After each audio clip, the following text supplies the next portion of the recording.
आज हम आपके लिए क्या कर रहे हैं स्टार्ट, आज हम कर रहे हैं हमारे यूपीएसआई के जो प्रीवियस ईयर पेपर हैं उनके क्वेश्चन करेंगे हम आज। तो चलिए देख लेते हैं हमारा पहला क्वेश्चन कौन सा है। आ जाइएगा, देखिएगा क्या दे रखा है। कृष्णा सोबती को साहित्य अकादमी पुरस्कार किस कृति के लिए दिया गया है। अब ये कृष्णा सोबती कौन है। कृष्णा सोबती क्या है, एक लेखिका है। क्या है ये, एक लेखिका, ठीक है, लेखिका है। अब है ना आपको पता है किस कृति के लिए दिया गया है, तो इसकी इनकी कृतियां देख लेते हैं। देखिए सूरजमुखी, अंधेरे के समय, सरगम, ठीक है, दिलो दानिश, और ये किसकी है, जिंदगी नामा। तो क्या है, ये सारी ही कृष्णा सोबती की है, लेकिन किसके लिए मिला है, इनकी जो प्रसिद्ध है ना, जो मेन फेमस है वो कौन सी है, जिंदगी नामा के लिए। किसके लिए मिला है, जिंदगी नामा के लिए मिला है इसमें पुरस्कार। चलिए थोड़ा सा कृष्णा सोबती के बारे में आपको बता देती हूँ। ये एक लेखिका है। इनका जन्म अगर मैं बताऊं आपको, तो जन्म हुआ था इनका 18 फरवरी 1925 को, ठीक है, इनका जन्म हुआ था 18। कहां पर हुआ था इनका जन्म, इनका जन्म हुआ था गुजरात में, ठीक है, कहां पर हुआ था, गुजरात में। गुजरात में भी कहां पर, जो हमारा पश्चिमी पाकिस्तान में पड़ता है वहां पर हुआ था, ठीक है। चलिए मृत्यु के बारे में, इनकी मृत्यु आप 2019 में हुई है। इनकी मृत्यु कब हुई, मृत्यु का भी एक देख लीजिएगा, दोबारा भी क्वेश्चन आ सकता है। मृत्यु कब हुई थी इनकी, 25 जनवरी 2019 में इनकी डेथ हुई है। और कहां पर हुई है, नई दिल्ली में, ठीक है, कहां पर हुई है, हमारी नई दिल्ली में। अगर मैं आपको इनके बारे में बताऊं, इनकी पहली कहानी कौन सी थी, तो इनकी पहली कहानी लामा थी। पूछ सकते हैं ना, अगली बार पूछ सकते हैं। पहली कहानी, इनकी पहली कहानी कौन सी थी, लामा। पहली कहानी थी इनकी लामा। और कहते हैं ये 1950 में प्रकाशित हुई थी। कब हुई थी, 1950 में। 1950 में क्या हुई थी, ये प्रकाशित हुई थी। तो ये सारी ही इनकी है, लेकिन इन्हें पुरस्कार किसके लिए दिया गया है, पुरस्कार इन्हें मिला है जिंदगी नामा के लिए। तो हमारा ऑप्शन हो जाएगा, हमारा ये ऑप्शन हो जाएगा ऑप्शन डी, ठीक है। आप इसका ना स्क्रीनशॉट ले लीजिए, आपको नोट करना है तो नोट कर लीजिए, फिर हम अपने नेक्स्ट क्वेश्चन पे बढ़ते हैं। चलिए आ जाइए, देख लेते हैं नेक्स्ट क्वेश्चन अपना। नेक्स्ट क्वेश्चन देखिए क्या दे रखा है हमारा, पढ़ लेते हैं इसको। क्या दे रखा है, जल, प्राण, पुत्र, इसमें से शब्द के अनेकार्थी हैं। अनेकार्थी बताना है हमें क्या होता है। देखिए अनेकार्थी क्या होता है, जिस शब्द के एक से अधिक अर्थ हो, वे क्या हो जाते हैं, हमारे अनेकार्थी शब्द हो जाते हैं। देखिए अब आप, इसने क्या पूछा है हमारा कि जल, प्राण, पुत्र, इसमें से किसके अनेकार्थी है। तो क्या औषधि के हैं, जीवन के हैं, तथ्य के हैं, या सार के हैं। तो किसके होते हैं, ये हमारे होते हैं जीवन के अनेकार्थी। और कौन कौन से होते हैं, देखिए इसका ये भी आता है, जैसे आपको जीविका निर्वाह, जीविका निर्वाह भी इसका है। जीविका निर्वाह या आपको आ जाए पानी का, वो भी इसी का हो जाएगा। आपको आ जाए हवा का, वो भी इसी का ही होता है। जिंदगी, ये भी इसी का ही होता है, ठीक है। तो इसके अलावा अगर ये पूछ लिया जाए तो ये भी किसके हो जाएंगे, हमारे जीवन के ही अनेकार्थी शब्द हो जाएंगे। तो ले लीजिएगा स्क्रीनशॉट, फिर बढ़ते हैं अपने नेक्स्ट क्वेश्चन पर। आइएगा, चलिए देख लेते हैं। चलिए आइए नेक्स्ट क्वेश्चन देखते हैं हमारा कौन सा है। आ जाते हैं, क्या दे रखा है, देखिए शोरसेनी अपभ्रंश से विकसित भाषाओं का सही क्रम क्या है। शोरसेनी अपभ्रंश में, अब देखिए हमारे अपभ्रंश में, शोरसेनी अपभ्रंश में हमारी 5 भाषाएं आ जाती हैं। कौन कौन सी आ जाती है, इसमें हमारी कौन सी आती है, देखो इसमें हमारी आती है पश्चिमी हिंदी। कौन सी आती है, पश्चिमी हिंदी। और कौन सी आती है इसमें आ जाती है हमारी राजस्थानी हिंदी। और कौन सी आती है इसमें आती है हमारी पूर्वी हिंदी, ठीक है, पूर्वी हिंदी आ जाती है। और कौन सी आ जाती है इसमें हमारी, आ जाती है पहाड़ी हिंदी, ठीक है।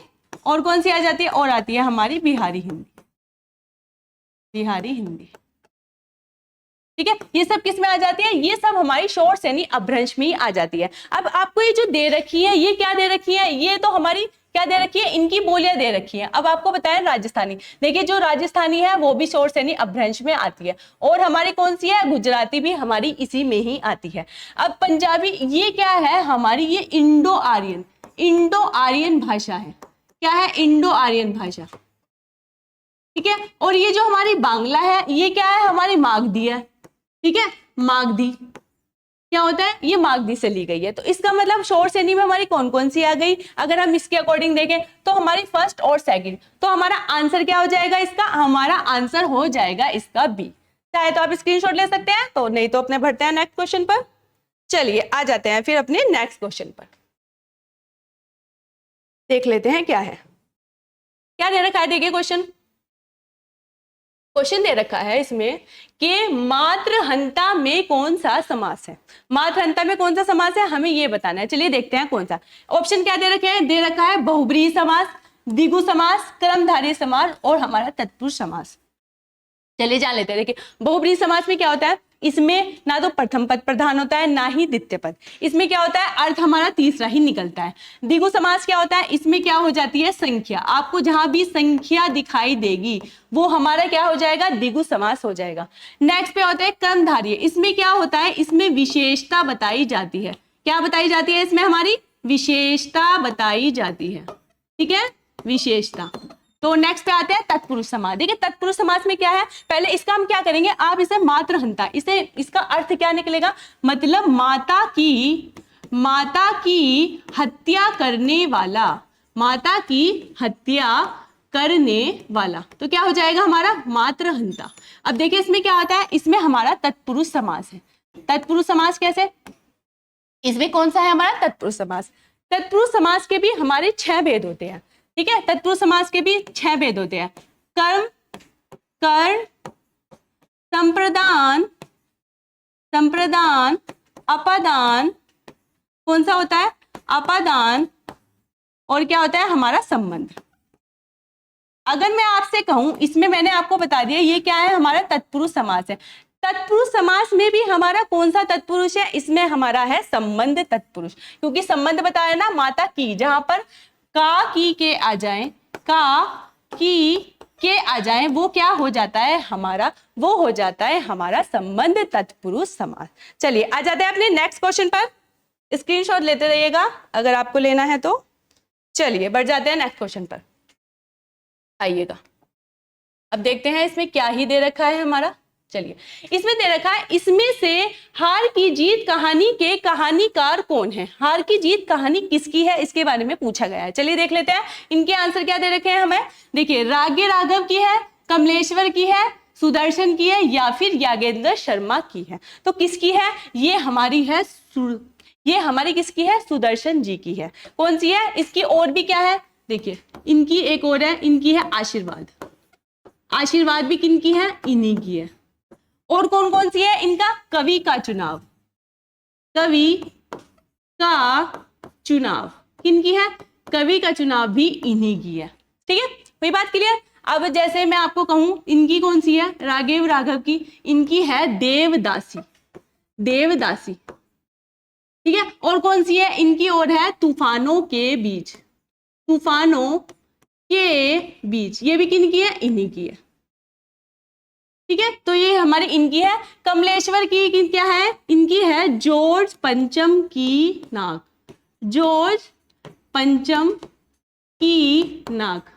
और कौन सी है इनकी, एक इनकी है कोहरा।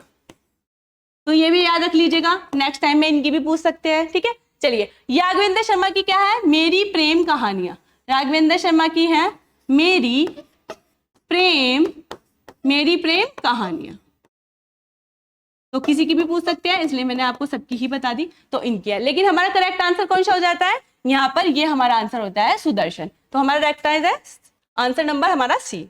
चलिए आते हैं अपने नेक्स्ट क्वेश्चन पर। क्या है हमारा नेक्स्ट क्वेश्चन, देखिएगा, आ जाइएगा। देखिए इसमें क्या पूछा है हमारा, पूछा है इन्होंने विशेषण का लिंग किसके अनुसार होता है। विशेषण का लिंग किसके अनुसार होता है। देखिए विशेषण क्या विशेष्य के अनुसार होता है, पुल्लिंग के अनुसार, स्त्रीलिंग के, या स्वतंत्र होता है।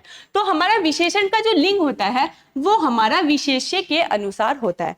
विशेषण क्या होता है, विशेषण जो शब्द संज्ञा या सर्वनाम की विशेषता बताते हैं वो क्या हो जाते हैं, हमारे विशेषण हो जाते हैं। तो इसने क्या पूछा है, विशेषण का लिंग किसके अनुसार होगा, हमारा विशेष्य। अब विशेष्य क्या होता है, जिसके बारे में विशेषता बताई जाती है वो विशेष्य होता है। जैसे मैं आपको एग्जाम्पल बताती हूँ, सीता, मैंने आपको बताया सीता बहुत सुंदर है। ठीक है, सीता बहुत क्या है, सुंदर है, सीता बहुत सुंदर है। तो अब मैंने सुंदरता की बात किसकी हो रही है, सीता की। तो इसका मतलब सीता क्या है, यहाँ विशेष्य है। जिसके बारे में आप बताएंगे कोई विशेषता वो हमारा विशेष्य हो जाएगा। ठीक है, यहाँ पर विशेषण क्या है, यहाँ पर सुंदर क्या है, हमारा विशेषण। सुंदर क्या हो गया, हमारा विशेषण। और ये जो बहुत है ये है हमारा प्रविशेषण। जो विशेषण की भी विशेषता बता दे वो हो जाता है प्रविशेषण। तो ये क्या है हमारा प्रविशेषण। चलिए, तो आंसर क्या हो जाएगा हमारा, विशेष्य के अनुसार होता है। आ जाते हैं अपने नेक्स्ट क्वेश्चन पर। चलिए देखिएगा नेक्स्ट क्वेश्चन क्या है हमारा, आ जाइए।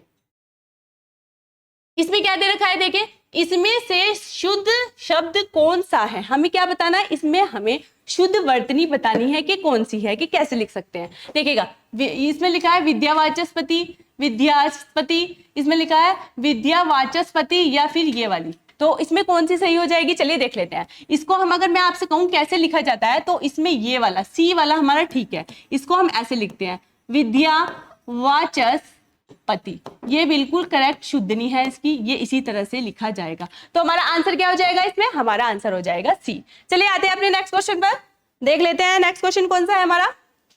चलिए आ जाएगा, क्या है क्वेश्चन, अल्प आयु में कौन सा प्रत्यय है, कौन सा प्रत्यय है हमें बताना है, प्रत्यय। अब प्रत्यय क्या होते हैं पहले ये जान लेते हैं। देखिए प्रत्यय क्या होते हैं, प्रत्यय किसी शब्द के अंत में जुड़ते हैं, और अंत में जुड़ पर क्या करते हैं वे, या तो विशेषता या फिर उसमें परिवर्तन ला देते हैं। कैसे ला देते हैं देखते हैं। देखिएगा जैसे दे रखा है आपका अल्प आयु, अब इसमें क्या बताना है, इसने प्रत्यय पूछा ना, मैंने क्या बताया, जो पीछे जुड़ता है। तो देखिए मैंने लिखा अल्प, ये लिखा अल्प और ये लिखा आयु, तो इसमें अगर मैं इसको तोड़ती हूं तो देखो अल्प प्लस आयु, तो ये लास्ट में क्या हो गया, ये हमारा हो गया प्रत्यय, ठीक है, और ये हमारा हो गया मूल शब्द, ये हो गया हमारा मूल शब्द। तो इस तरह से इसने हमारे से क्या पूछा था, अल्पायु में कौन सा प्रत्यय है, तो कौन सा प्रत्यय, इसका आंसर हमारा क्या हो जाएगा, आंसर हो जाएगा सी। चलिए आ जाते हैं अपने नेक्स्ट क्वेश्चन पर, आइएगा देखते हैं क्या है नेक्स्ट क्वेश्चन हमारा। देखिए एक हाथ से ताली नहीं बजती, मुहावरे का अर्थ बताना है आपको।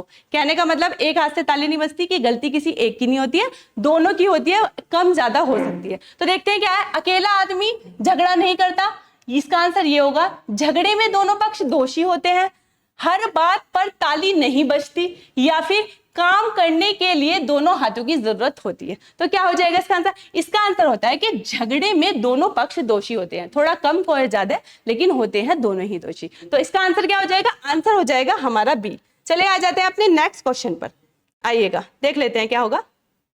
नेक्स्ट क्वेश्चन क्या है हमारा, देखिएगा इसमें क्या दे रखा है, मूल अकर्मक धातुओं के साथ प्रत्यय जोड़कर बनाई गई क्रिया कौन सी कहलाती है, मूल धातु के साथ, तो कौन सी कहलाती है। देखिएगा इसमें आंसर दे रखा है हमारा साधित सकर्म धातु, द्वितीय कर्म धातु, संयुक्त धातु या फिर समस्त धातु। तो इसका आंसर हो जाएगा हमारा ए। कैसे हो जाएगा, साधित सकर्म धातु क्या होती है, देखिए ये होती है अगर आप सकर्मक, सकर्मक अकर्मक, ठीक है, सकर्मक अकर्मक और प्रेरणार्थक, अकर्मक और प्रेरणार्थक धातुओं में प्रत्यय लगाकर बनती है, और प्रेरणार्थक, प्रेरणार्थक धातुओं में क्या होती है, प्रत्यय जोड़कर बनती है। उन्हें क्या बोलते हैं, प्रत्यय जोड़कर बनती है, जोड़कर बनती है, वो क्या हो जाती है हमारी, वे हो जाती है हमारी साधित सकर्म धातुएं। तो इसका आंसर हो क्या हो जाता है, आंसर हो जाएगा हमारा ए। चलिए आज के हमारे क्वेश्चन यही थे। अब हम आपको और नेक्स्ट क्वेश्चन अगली वीडियो में कराऊंगी मैं आपको, इसके 10 क्वेश्चन और हम यूपीएसआई के सारे प्रीवियस ईयर क्वेश्चन करेंगे। तो आपको कैसी लगी क्लास प्लीज बताइएगा। Thank you.